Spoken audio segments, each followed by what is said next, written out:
The topic of our second session is disrupting decision making. To begin with, I would like to invite moderator for this session, Ritika Manka, my fellow director on the CFA Society India board. Ritika is one of India's leading economists, known best for unearthing macro themes with meaningful investment implications. She was a director with Ambit Capital, one of India's leading brokerages, and now consults with Ambit as a thematic specialist. Prior to working with Ambit, she has done stints with a few more brokerage firms and also has done a stint with the Ministry of Finance. So the discussion for today, Disrupting Decision Making by Dr. Grace Lordan. Over to you, Ritika. The screen is yours. Good morning, ladies and gentlemen. Thank you, Raj, for a very, very kind introduction that you did put together. It's a fantastic morning here in India, and we are absolutely thrilled to have Dr. Grace Lordan speak to us on a very, very important subject. My name is Ritika Mankar, and I will be your moderator for the session. Like Raj told you earlier, I am a trained macroeconomist, and I consider myself extremely fortunate to be able to make a profession in the Indian sell side out of this wonderful science. But I think a lot of financial sector professionals realized very early on that while economics is a fantastic science, its central tenet of and perpetual human rationality is something that needs to be questioned. And I think the world was forced to take cognizance of this key assumption that economics made and needs to be questioned in 2002, when you actually had a psychologist win the Nobel Prize for economics. So the world is now aware that there is this side to economics which needs to be explored further. And we are extremely fortunate that against that backdrop, we have somebody like Dr. Grace Lordan, who will talk us through behavioral science, disrupting decision-making. We've all heard about Dr. Grace Lordan, but as a formality, I will make a formal introduction here. Dr. Grace Lordan is the founding director of the Inclusion Initiative and director of the MSc in Behavioral Science and associate professor in Behavioral Science at the London School of Economics and Politics. She is an economist too in terms of her background, and her research is focused on understanding why some individuals succeed owing to factors beyond their control. I think this is something we all really would like to know more about. Her key areas of expertise range from decision-making, experimental leadership, and behavioral science. These are some of the areas that she has done a wonderful body of work on. So as the world's with seemingly irrational behaviors all around, we are really fortunate to have Grace speak to us on disrupting decision-making on this Sunday morning. So over to you, Grace. Without further ado, we are all ears to hear what you have to present to us. Thank you so much, Ritika, for that wonderful introduction. As Ritika said, my name is Grace Lordan, and my actual primary degree is in computer science, and I went on to do a PhD in economics. And one of the reasons why I ended up studying behavioral economics or behavioral science was that I figured out quite quickly, as Ritika has pointed out, that human behavior isn't that well explained actually by rational models.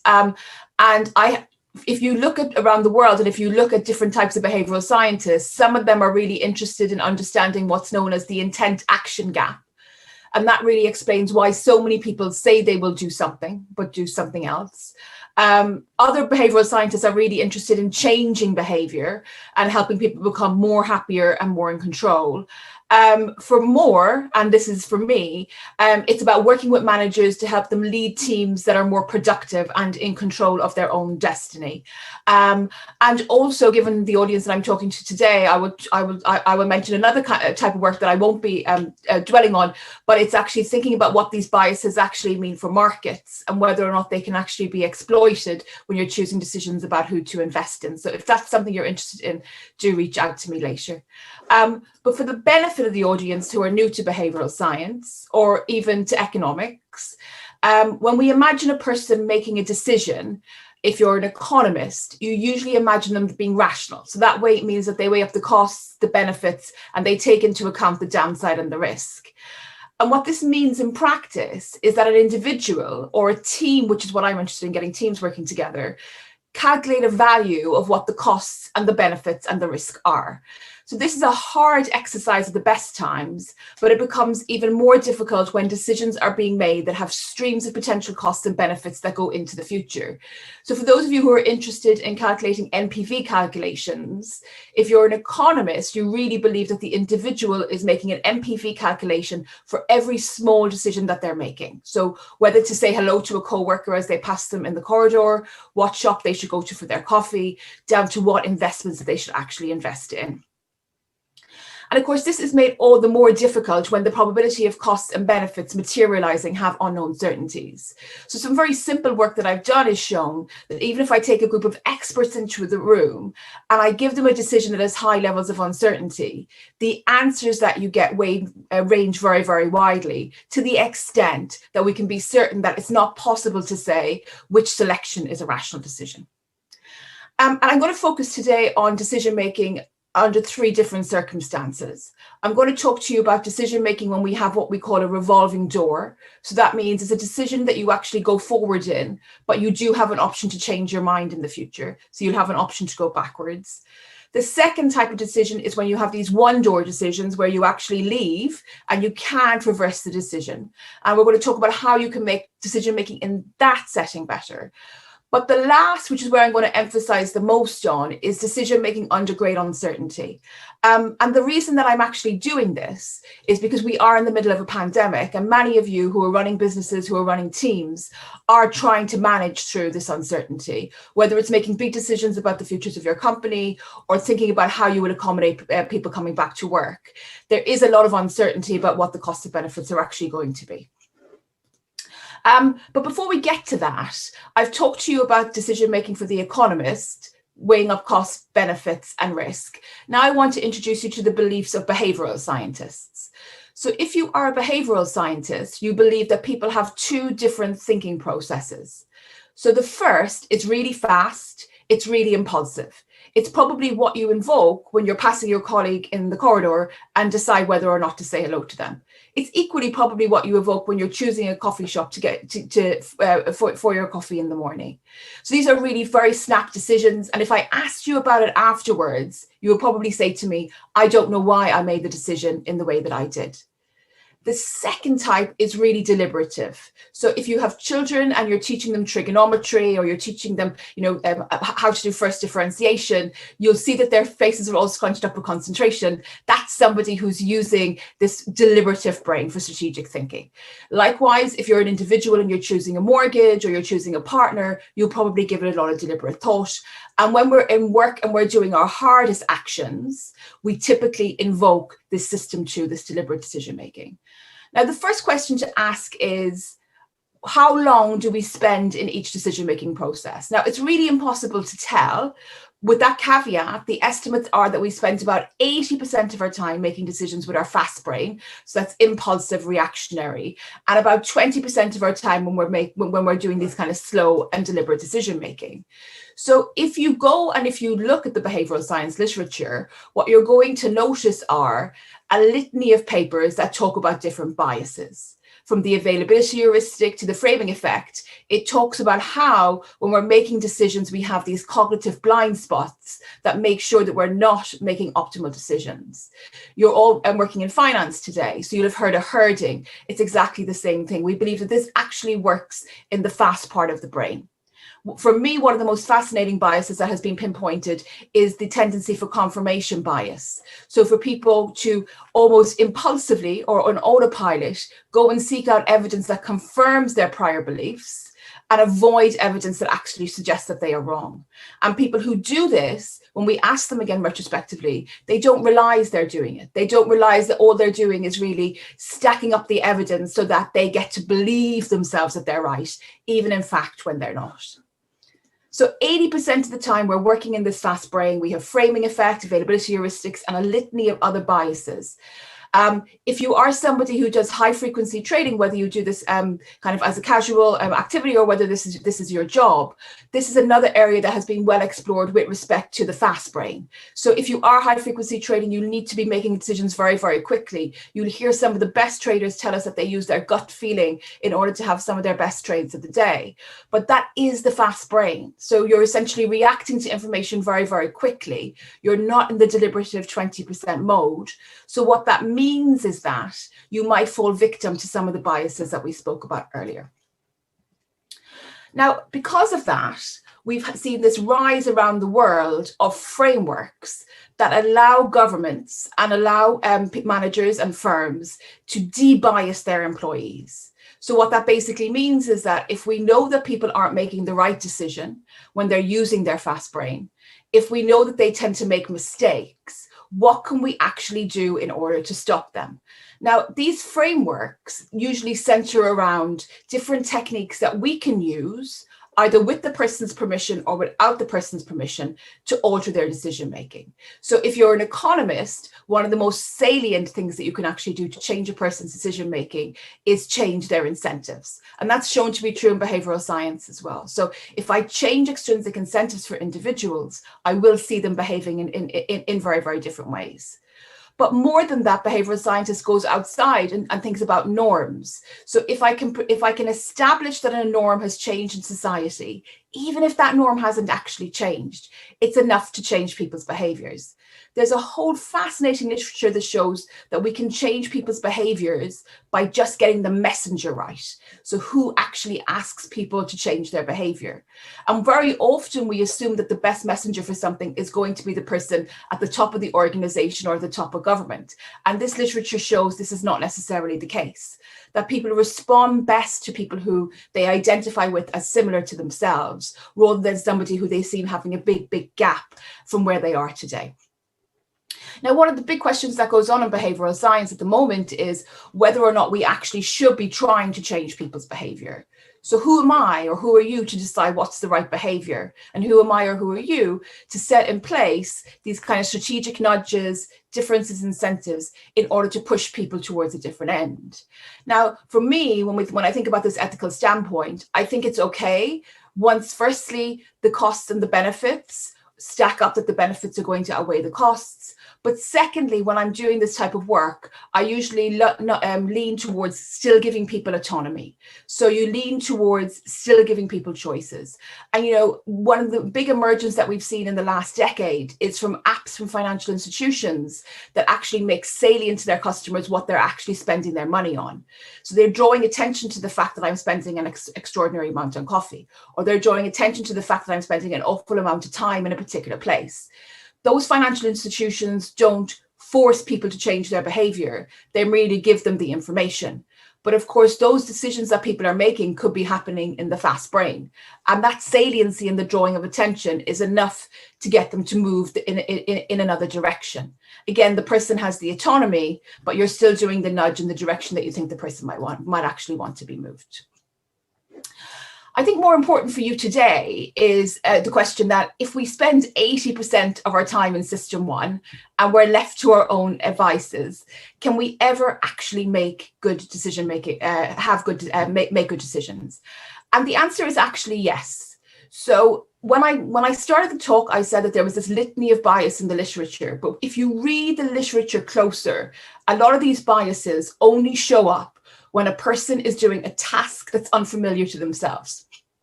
And a lot of the biases actually go away when we learn by doing. So when I mentioned that high frequency traders are probably making a lot of their decisions in this fast brain, in this kind of impulsive, not deliberative mode, we don't necessarily need to be worried about that, because high frequency traders have an extraordinary opportunity to learn by doing. So even though their decision making is high stakes, they repeat that decision over and over and over again. And it's a really unusual career if you think about it, because most of us aren't in that space. Most of us don't have the opportunity to learn by doing. So in contrast, if you're somebody who's an investor who's choosing a concentrated portfolio, a small number of firms, you don't want to be in your impulsive brain. You really do want to have deliberate decision making. And that's when you want to invoke your system too. And then I guess the question that we have to ask ourselves then, if I am in deliberative mode, am I really making the best decisions that I possibly can? And the answer is we do a pretty good job, except with 3 exceptions. So the first is when we're in our deliberative mode, if we're affected by emotions, it's been known to lend us to make decisions that are suboptimal. So if you think back to the global financial crisis of 2009, and if you think back to some of the superstar people who ended up trading incredibly badly during that period, some of that can actually be traced back to a person's emotions. And actually more than that, there's some great work that has been done by John Coates that actually links it to a physiological response around that time. So changes in hormones and changes in the composition of the body that's happening when people are under stress. So that basically means that if I want people to make good decisions with system 2, I should be trying to make it as unstressful as possible, or in another way, to create an environment that's conducive to a person relaxing and actually having that deliberative decision-making mode. The second is the environment. So I use the example of the global financial crisis. And if you think about what happened then, and if you think about emotions, it wasn't just one person who was having a bad time. It wasn't just 2, it wasn't just 3. There were groups of individuals in the same firm who were under incredible stress because they were losing extraordinary amounts of money. And that itself created an environment that didn't make it conducive to making good decisions under system 2. So just when you need people to be able to invoke their system 2 to deliberate and come up with a really good get out of jail plan, you don't have that luxury if everybody in the organization is incredibly stressed. And the last thing that I want to flag is one other thing that makes it really hard to make a good decision under system 2 is when you're in a period of great uncertainty. So when you're in a situation that hasn't happened to you before. And of course, a great example of this is the pandemic that we're currently going through. So again, if you think back to the predictions that experts were giving us last January, February, and March when this was starting, the majority of them didn't turn out to be right. Most people assumed the pandemic would be very, very short-lived and that we would be back in the new normal very, very quickly. Me, myself, I was one of those people. I really believed that within 8 months, we would have some sort of new normal. Not back to the way that we were, but some sort of new normal. So if you think about what that means for people who are making decisions during a pandemic, you need to ask, is there any way that we can make decision-making in that setting better? Now, just to remind you to what I said in the beginning, we'll focus on 2 types of decision-making that I refer to throughout the talk. One is one door. Once I make the decision, I can't go backwards. There's no way to go backwards. Now, I will point out that a lot of the decisions that you think you are making, you might label as one-door decisions, but it's actually the fact that the majority of decisions that we make on a day-to-day basis are what we call revolving door. So even if we go out the door, we can reverse it at any time. And as humans, we tend to misclassify decisions as one-door decisions because we don't like to sink costs. So we're irrational and we don't like to sink costs when things are going wrong. But if you embrace the willingness to sink costs and sink some costs and are honest with yourself about how much you can actually lose, then a lot of the decisions that you'll be making become these revolving door decisions. So we have these 2 types of decisions, one door and revolving door. And then we have this extraordinary situation where you will have to make some decisions under great uncertainty. And the example of that is the COVID-19 pandemic. So if you imagine somebody today and they want to take some lessons from behavioral science about making decisions under uncertainty, particularly when these decisions are what we call revolving door decisions, I think the first thing that we learn is that there is no optimal decision-making strategy like we learn in our Econ 101 class. There is only a coping strategy. Now, if you don't like the label, do feel free to change it. But what that actually means is when you're making decisions, you should see it as an iterative process rather than an absolute process. You should try to make an optimal decision. You should make it with all the data that's available to you. You should try to seek a better status quo to where you are currently. But you need to recognize that in times of great uncertainty, how we as individuals interpret the data that's available to us is going to be highly heterogeneous.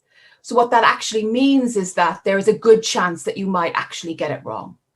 So I think some of the bravest governments, if we think about the government responses to COVID, some of the bravest governments were the ones who made a decision, and when they realized it was going wrong, instantly reversed it and instantly changed the decision that they were actually making and leading their country to reflect the most recent data.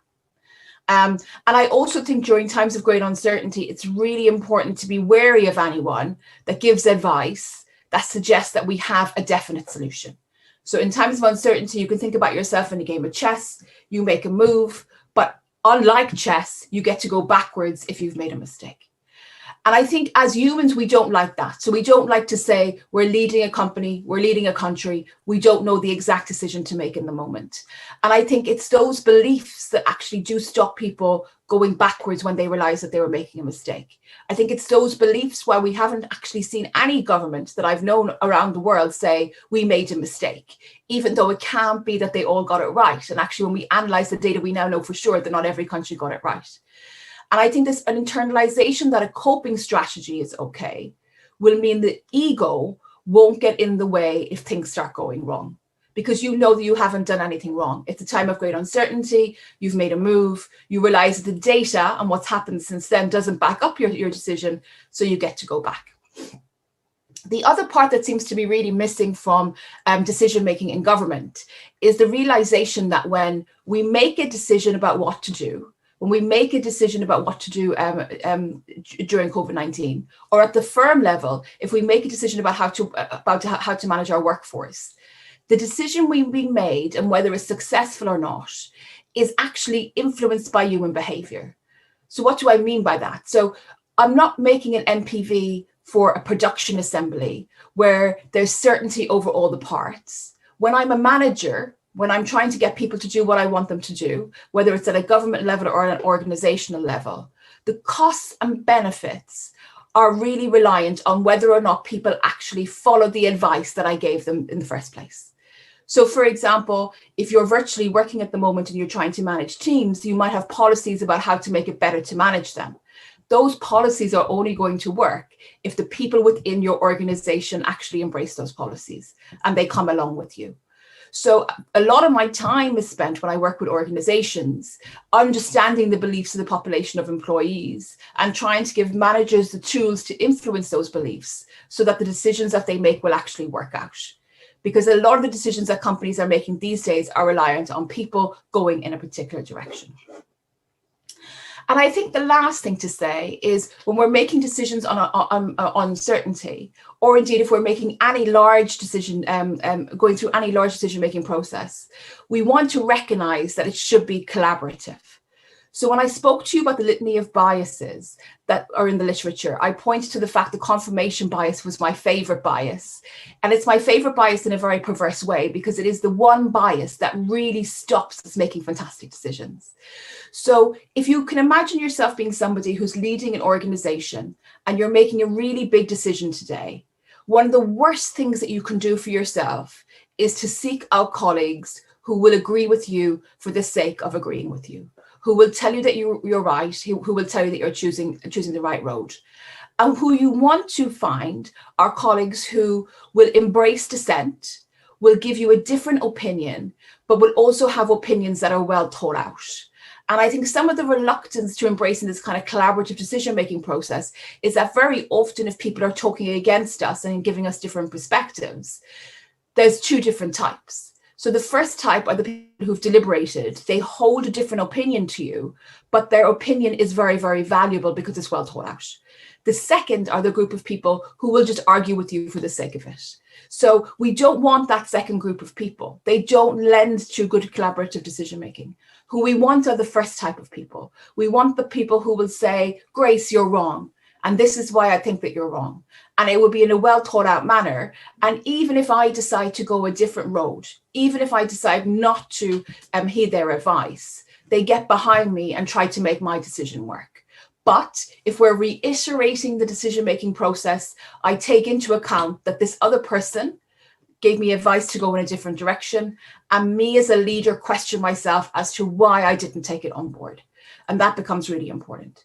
So if you embrace this, if you embrace the idea that we want collaborative decision-making, what you really do want are people with different views and perspectives around the table. And for me, a lot of my time is now spent running a new research centre at the LSE, which is called the Inclusion Initiative, which really is in that spirit. It talks about how inclusion is good for business. And when I think about this collaborative decision-making process, and I think about who should be around the table, very often I'm thinking about gender balance. I might be thinking about balance by race and ethnicity, but I'm not thinking about it because it's a socially responsible thing to do. I'm thinking about it because those demographics are pulse points for whether we have those different views around the table. So when it's really about being good for business and being good for decision making rather than something that's actually socially responsible. And of course, if we're in this situation, one of the things that we really want to avoid is groupthink. I want you to think back to the last meeting that you had with a group of people. For most of us, it would have been a virtual meeting. And I want you to answer, did one person speak for the majority of the time? Did introverts participate significantly less than extroverts? Did many people look tuned out? If it was a Zoom meeting, did they have their cameras turned off so you didn't even know whether or not they were there? Were they flipping along with their emails, looking distracted? And if you answer yes to any of these questions, it's likely that We're speaking at the CFA India event now, live. It's likely that you were sitting in a meeting and then it was affected by a lack of inclusivity. And I think in workplaces around the world, we often organize people into teams that do work that is viewed as innovative, creative, and strategic. So one of the things that we really want to avoid is groupthink in that situation. So for those of you who assess risk, I want you to ask yourself the last time that you were working with your team in order to think about how risky a particular situation was actually going to be, were there symptoms of groupthink? And if there were, there's really simple mechanisms in order to overcome that, to make sure that you actually, in the next time you have a meeting, the next time that you sit down to do this, the next time that you sit down for a particular project, that you have a much better discussion, you embrace dissent, and you get closer to an optimal decision making. So to kind of sum up where I wanted to go with the first point when it comes to uncertainty, I think in times of this great uncertainty, like during the COVID pandemic, it is time for leaders to listen, to act, and to go backwards if necessary. And I think I'll know that we're working in a world where we have really good decision-making processes when I start hearing leaders say that they made a mistake, which really doesn't happen that often. I have a student at the moment who's doing a project that's looking at large firms and how often people in the C-suites actually made a mistake. They're about 50% through the materials, and we don't even have one case of a mistake being admitted to. And I think that says something about the culture of the world, that we expect our leaders to be fallible. We expect them to be able to make the right decisions and not necessarily have to go back on themselves, which is absolutely impossible during times of great uncertainty. Now, when we think about a more general lesson, because hopefully we will come out of the pandemic, one thing that I like to encourage people who embrace behavioral science is to start taking an experimental approach to their decision making. So when you're listening to this, you might kind of think, look, I make really, really good decisions. I don't need any of this kind of any of this science. And you might well be right.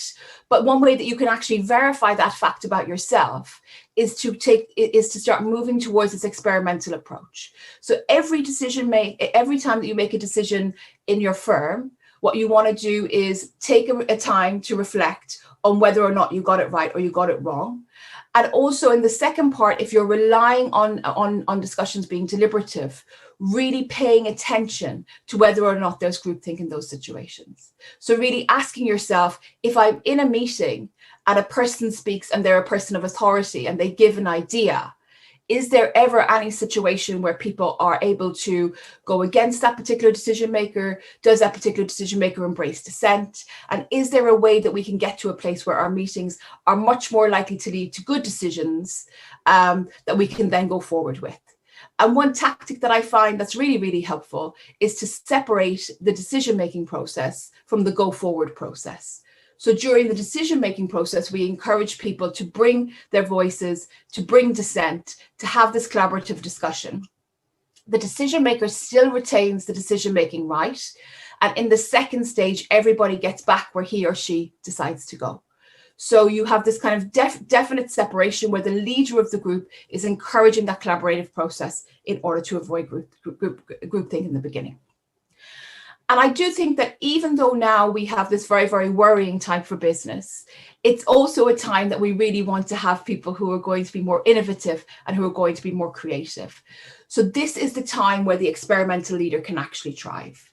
So if you're an experimental leader, the simplest way to start using this is in what we call this revolving door decision-making process, where when you go forward, you do get to go back. And remember not to confuse sunk costs with a one-door decision-making process. So when you're doing an experimental leadership approach, you should realize that there's no optimal decision-making strategy and that your context will matter too much. You should think that every idea that a person has is viewed as an experiment rather than a pilot. So if I have a good idea today, it gets rolled out in the company as an experiment, meaning that I'm not assumed to be right, but we let the data decide whether or not I'm right. Before any experiment is rolled out, there should be a pause to define how it will be evaluated. And finally, whether an experiment is deemed a success or a failure is dependent on ex post evaluation. Now, if you think about the financial and professional services, one of the things that marks organizations around the world is that they spend an awful lot of money investing in people, in leadership training, in making sure that interview processes are done in a particular way. They invest in people with respect to getting them through the promotion process. They invest in people with making them more confident, with allowing them collaborate better. And what's really interesting to me about all of these choices is, firstly, they're really expensive. So if your company is paying for leadership training, it is actually quite expensive. But secondly, we have no idea about whether or not they work. So somebody somewhere had a decision and decided to invest in people in a particular way, and we just assume that it actually works. And if you're the experimental leader, what you'll do is you'll make a decision in a particular way, but you're evaluating whether or not it worked or not. Now, for firm level decisions, this experimental approach can be quantified through data. We can assess costs and benefits in a rigorous causal framework. If you're an individual manager who's managing a small team, you yourself can treat yourself like an experiment. So what that actually means is that when you're making big decisions in your organization, that you do take time afterwards and do what's known as a post-mortem. So thinking about what went right, what went wrong. And if you really want to embrace the spirit of behavioral science, you'll keep track of the different opinions that you got from your colleagues and from your team members. And you'll pay attention to people who you possibly are following their advice unnecessarily. And you can also pay attention to people whose advice you're following, whose advice you're following that didn't necessarily work out. So I'm conscious of time. Rishika, how long more do we have in the session? I think 5 more minutes, 5 to 7 Perfect. more minutes, and then we can take on questions from the audience. Perfect. So I'm going to give you just a few final points because I could talk about decision making for a very long time, but I really want to hear what the reactions are. If you are somebody who wants to embrace a behavioral science approach to decision making, whether you're doing a one-door decision making or a revolving door decision making, you should really embrace this idea of a post-mortem. So once the decision has revealed itself, whether or not it's 1 month or 1 year, you look back and you're really honest about yourself about the process of that decision making. Because one important thing about outcomes is that they do conflate luck with skills, talent, and ability. And I think that conscious leaders today really want to move towards disentangling luck from skills, talent, and ability. So really asking themselves, did they have a good decision-making process? If you were making a one-door decision, I get asked a lot when I give this talk, it sounds like a really good idea, people will say to me, but business is fast. We don't have time necessarily to kind of sit down and make sure all voices are heard. That could take a very, very long time. And I think that's a really good response. I mean, it makes a lot of sense. A lot of these decisions are time sensitive and we do need to make them quickly. But I think when we're making the one-door decisions, the decisions that when we leave the station, we can never go back, there is actually no way to reverse them. We do need to allow time in that decision-making process. We do need to get different voices around the table, and we do need to embrace dissent. For the revolving door style decisions, on the other hand, this is where you can really have an experimental approach. So you can decide to go with your own gut instinct, having taken people's views very, very quickly. And if you're doing the post-mortem accurately, you'll very, very quickly learn about yourself times where you're making good decisions and times where you're not necessarily so. And the one thing that I wanted to talk to you about, given that most of us are working virtually before I pass back over to Ritika, are the lessons that we learned about decision making during the COVID-19 pandemic when most people are working virtually.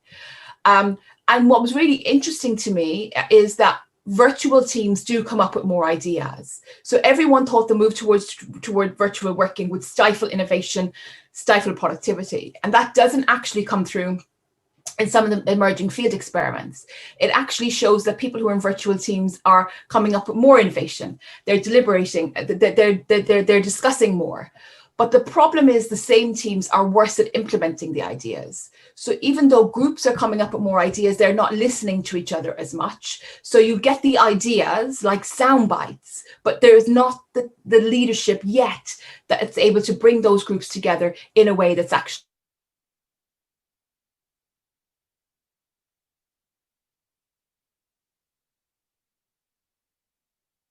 to even further away from a command and control type leadership style, where somebody is telling somebody what to do, towards an empathetic leadership style, where the leader's job is really to get the best of all the voices around the table. And I think this is a trend that was actually already happening, particularly in professional jobs, but it has been accelerated by the COVID-19 pandemic. Psychological safety and trust has been shown to be even more important among virtual teams. And I started this talk by introducing you to the confirmation bias, which essentially is us as human beings trying to seek information that backs up what we already believe already. And this has been shown to be worse in the virtual team setting. And I haven't introduced you to in-groups, which is the situation where there are particular people who are in teams who relate to each other incredibly well.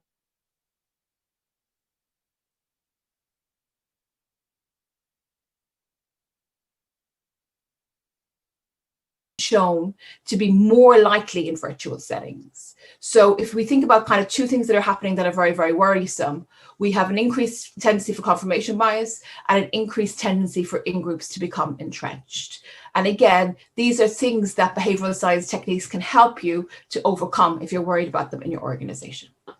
So before I stop, I just want to pause and give you the key takeaways if you want to start becoming an experimental decision maker. Remember that there's no optimal strategy. Context matters too much. So when you're making decisions, particularly when you're in unfamiliar territory, what you want to do is give yourself a chance to go backwards. If you have a great idea that you want to execute, rather than assuming you're right and seeking confirmation and seeking evidence that confirms your beliefs, you should think of it as an experiment. So I have a great idea. I'm going to roll it out. I'm going to take the feedback and decide whether or not it's successful. And of course, to do that, you need to decide how you're actually going to evaluate it. So you need to know what good looks like for you as a leader or as a manager. And finally, whether an experiment is deemed to be a success or a failure is dependent on the ex post evaluation.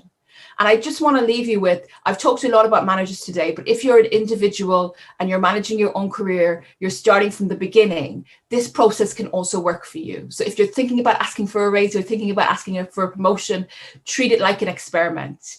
And rather than focusing on the response that you actually got afterwards, focus on the process and figure out whether or not your approach could be deemed to be a success or a failure. And I will leave it at that and pass it back to Ritika. Thank you so much for listening. I'm Grace Lordan. Thank you.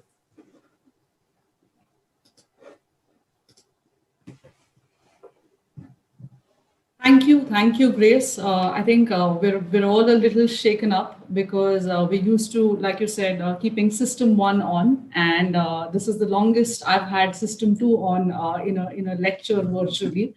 So really good fun. And the questions are just pouring in, and I must tell you that there's some really interesting questions. I think the first piece that comes through quite repeatedly in the questions, and also I think in terms of corporate dialogues that I've had. So you made the point that there's several ethical angles to decision making, such as should you be altering employee behavior in the first place? But you made an interesting point, which is that collaboration is always good. Inclusive decisions are always good. But the kind of feedback that you get when you try to push through collaboration from a whole lot of people is that collaboration takes a lot of time. It's even harder when you are not meeting people in a physical setting. There are no water cooler chats taking place, which sort of ease the collaborative process rather than marking out somebody's diary and setting up a virtual chat where you might or may not be feeling particularly collaborative. Then there's the nitty-gritties of the fact that appraisal cycles are an annual affair, and so you want certain decisions to be taken within a specified period of time. And then believe it or not, the bonus pie is a zero-sum game. So there are times when some leaders don't want to listen to other leaders because there is one single bonus pie that you're competing for. So in that context, Grace, help us understand, how can leaders be convinced to embrace more collaborative decisions, given that there are several costs associated with it, which seem fairly obvious? Thank you so much, Rishika. So I think the first part is that when we talk about collaboration, we always assume that it's going to take more time than what we're using already to meet our colleagues. And very often it's the reverse. So around the world, we get teams together, and we very often have meetings that are a complete waste of time for the people who are actually attending those meetings. So very often they don't participate.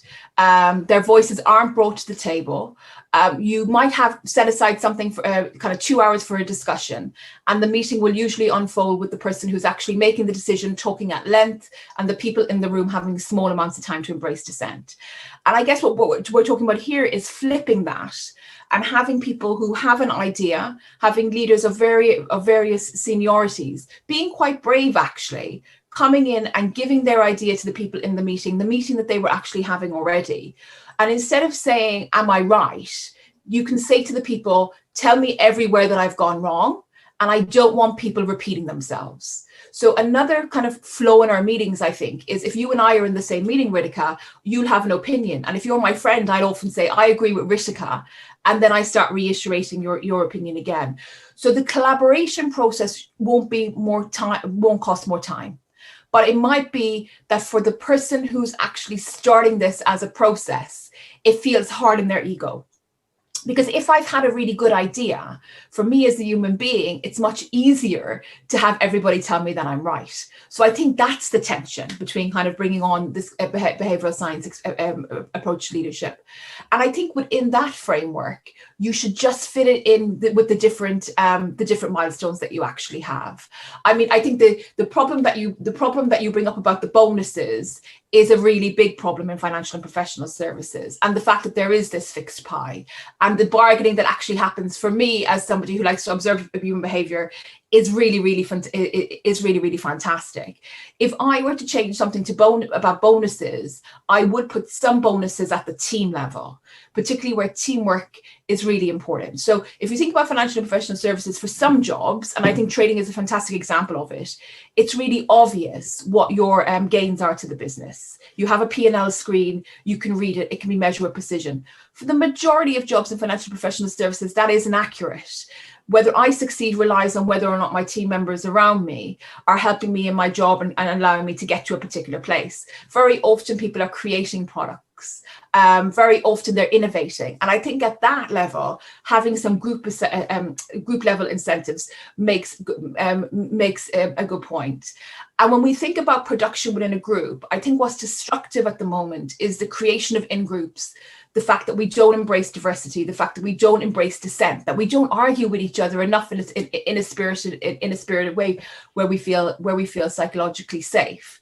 And I think that if we can move towards that, if we can give the group an incentive that will actually bring them together, then the competition becomes with the groups who are outside, which is much better for the organization. So you want your team working together and the groups that are outside. But I do think in general, how incentives are stacked in financial services should be revised to look more at the group outside the kind of rare exception of jobs like trading where we have these P&L statements. Sure. That's really interesting. And I think the main point you make is that the change has to flow from the top, where you set the right incentives so that, the myopia and the short-termism that prevents collaborative behavior, those aspects are mitigated to the extent that's possible.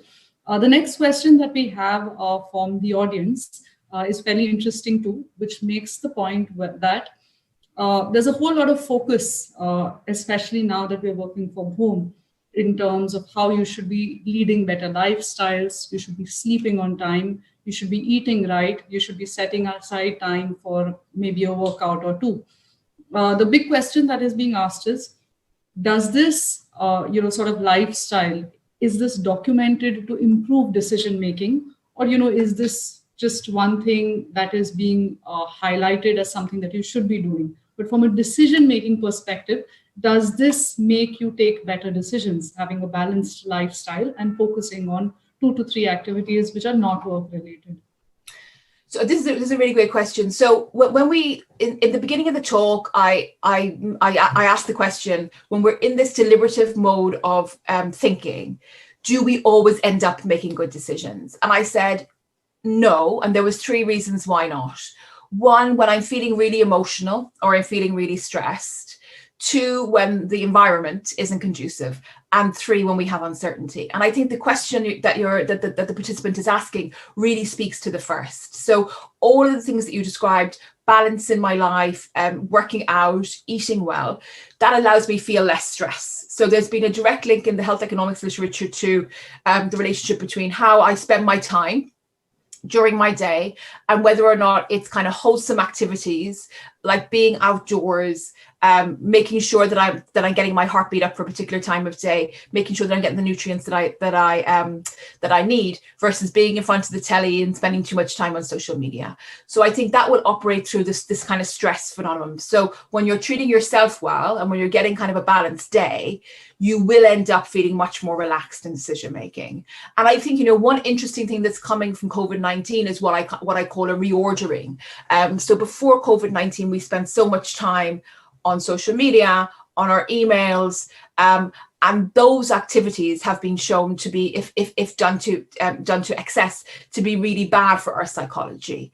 So if you have a way, if you're feeling stressed today, and if you want to make better decision making and just actually feel a bit better, I would encourage you to look at how you're actually spending your time and try to decrease the activities that aren't productive for you, which will include spending too much time in front of the telly and absolutely being on the internet too often. Sure, that's really interesting. And Dr. Lordan, I actually went through one of the papers that you recommended as part of your corporate behavior and decision-making class called Cortisol Shifts, Financial Risk Preferences. And I think that also marries quite nicely with what you've said, which is that your ability to take good decisions is adversely affected when you are under stress. And furthermore, your risk preferences also change when you're under stress. So your risk profile is also not static and is more likely to change when you're under stress. So to the audience question, yes, it's really important, Dr. Lordan says, to maintain that balance. And anything that reduces stress, it will help you make better decisions. The next question that we have from the audience is, are there any practical examples, Grace, that you have come across of organizations executing and making changes that have helped mitigate biases in decision-making in the organization? Because like you said, there are several corporates who invest a lot of time, money, and energy in coming up with suggestions to change team dynamics. But do you have any, instances where recommendations have been implemented and known to deliver improvements, within a reasonable period of time? Yes. So the answer is yes. There's 2 different types of experiments that I'm involved with at the organizational level. The first are what I call smaller experiments, which typically can involve managers who are managing smaller teams that they get together. So think about kind of the mid-level manager range. And I've had a lot of focus on how to succumb to groupthink. So these experiments can be as simple as changing how that manager runs a meeting. So I mentioned, we know groupthink is a problem when the same person speaks for all the time, or introverts and extroverts aren't necessarily contributing to the meeting in the same measure. So it's giving those managers small tools, such as don't allow people to shout out their opinions. You should call on people randomly. Allow people to spend 10 minutes in the beginning of the meeting giving you feedback if it's for a really important decision on paper that you pick up later on before you leave. Or asking the leader not to speak first. So to call on people randomly, but not to tell people their views. So then we look to see how those changes actually alter the group dynamics, which they always do. And I think most importantly, how they actually affect the outcomes the firms care about. So are people more creative? Are they more innovative? And the most interesting setting for me to do this is how they actually assess risk. Because of course, innovation and creativity is subjective how we assess them. The assessment of risk, if you wait long enough, you know the truth. And we have seen those to actually change the dynamic of meetings for the better in all cases. But of course, there's a confidence interval around that, with them working better for some managers and not better for the others. On the second side of that, you can do experiments at the organizational level. So for example, you might have heard about one way to think about overcoming familiarity bias is to blind CVs. So what that basically means that if I'm applying for a job, I don't write down my name, I don't write down my gender, I don't write down where I live. So these kind of socioeconomic aspects about me actually go away. And again, you can look to see later on whether or not they actually change outcomes within the organization. And I've done some of these experiments and they seem to be effective unless we're hiring at the very senior level where we actually get this negative effect. And I think those experiments for me really speak to the whole need for us to evaluate the decisions that we're bringing into organizations, because had we not evaluated that experiment, we wouldn't have known that it was causing negative effects. And if we didn't know that we were causing negative effects, we would think that we've done a great thing for the organization, when in fact we've actually done something that has been on the overall bad.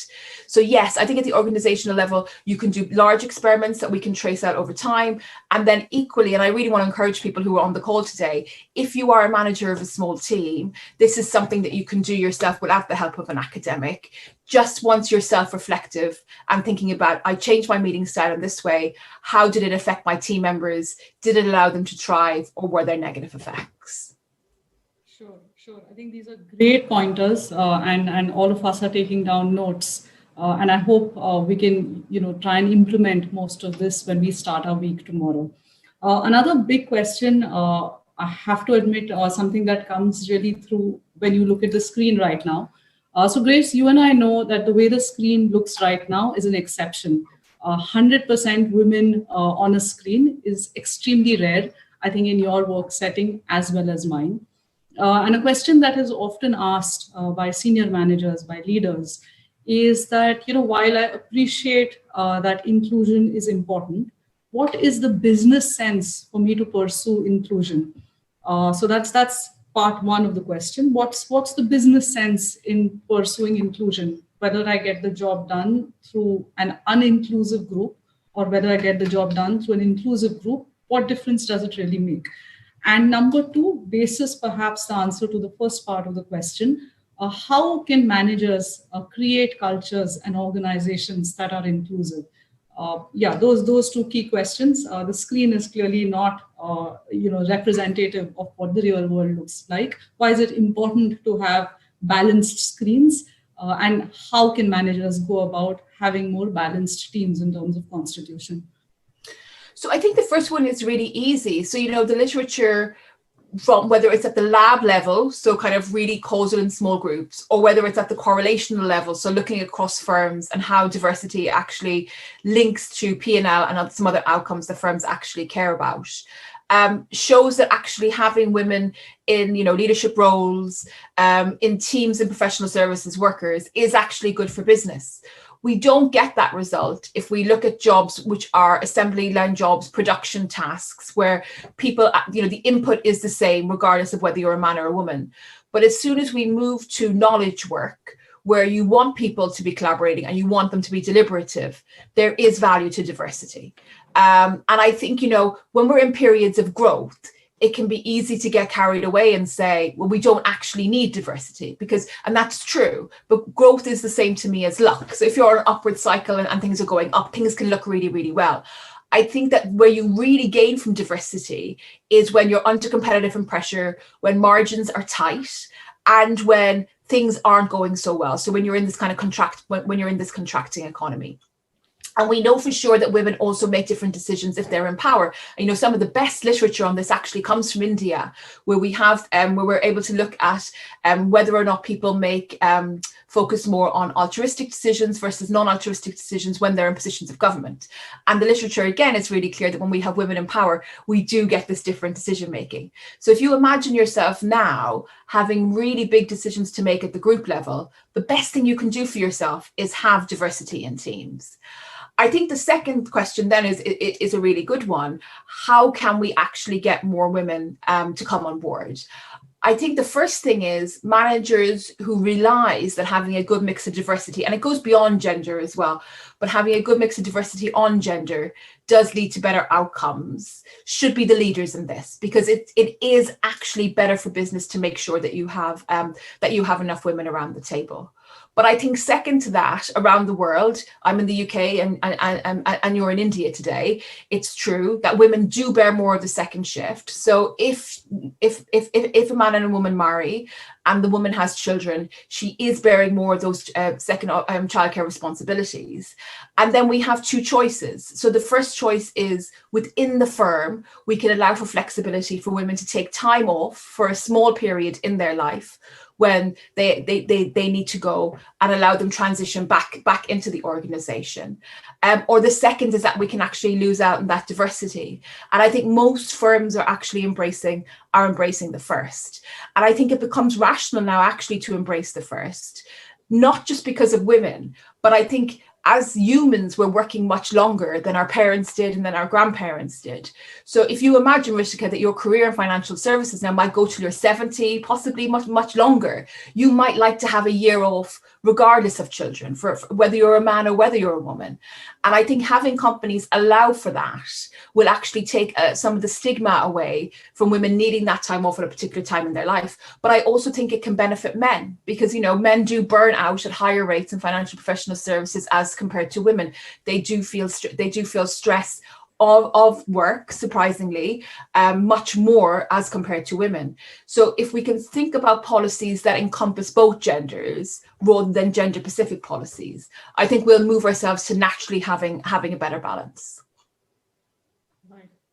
Really, really interesting, Grace. And I think the fact that you highlighted that it's not as if every job, women and men will add equal value. You are making the explicit point that, you know, if it's like an assembly line job requiring more brawn than brain and people, to use terms from another wonderful paper you've done, then it doesn't make sense. It doesn't make a difference whether you're hiring more men or women from a productivity perspective. But the moment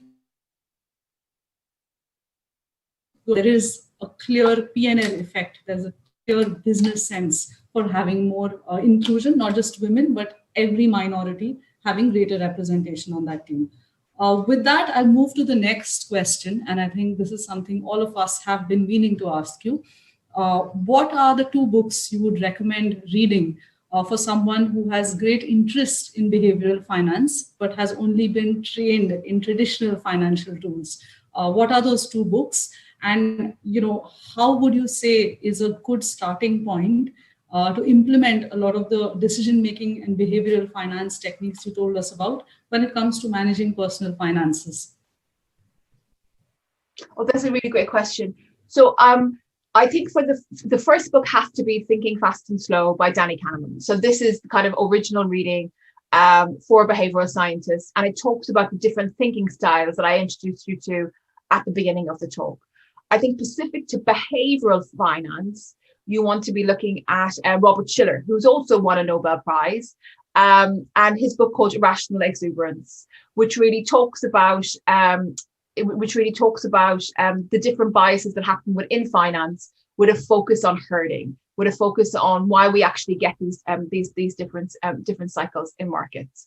And because you've asked about money, I'm going to add a third. So if you're an individual who wants to or working in a retail bank, who wants to understand customers' attitudes to money, or if you just want to understand your own attitude to money in a sense that it will allow you to save more, I would recommend The Psychology of Money by Dan Ariely.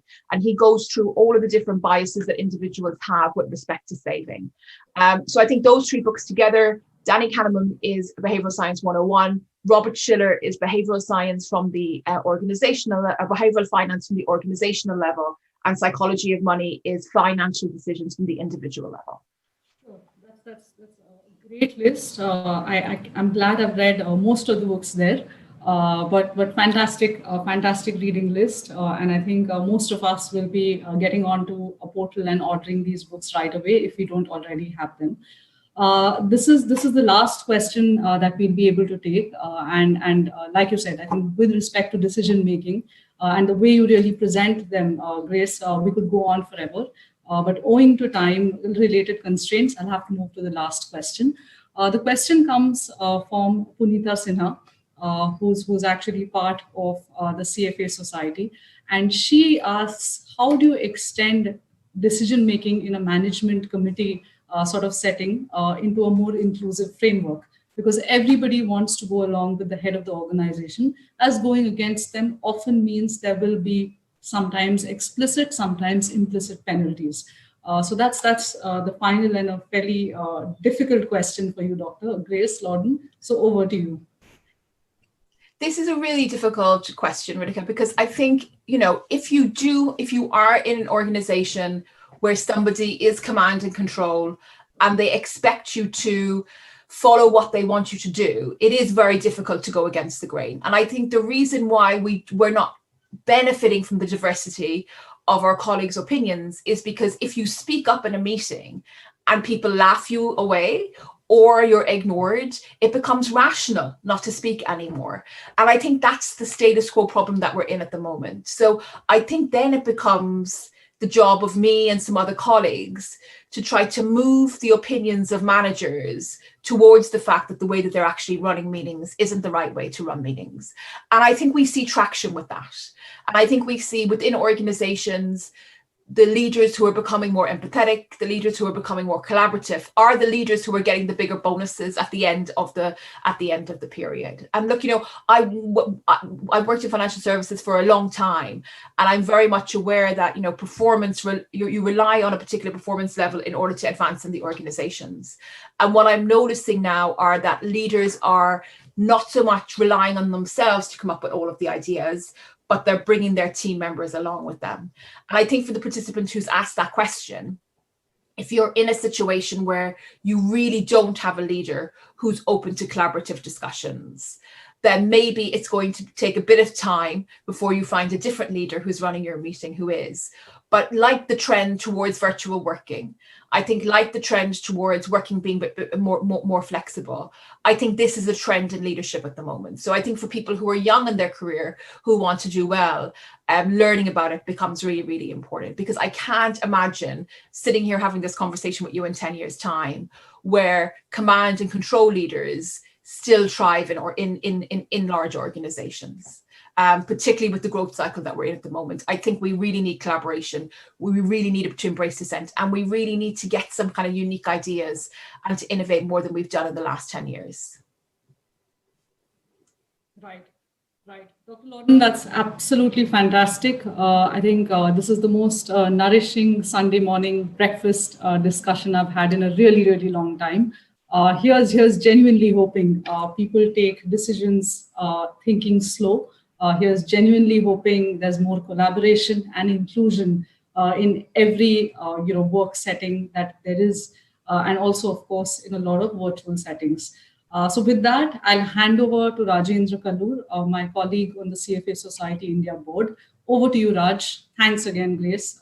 This was absolutely fantastic. Thank you so much. Thank you, Ritika.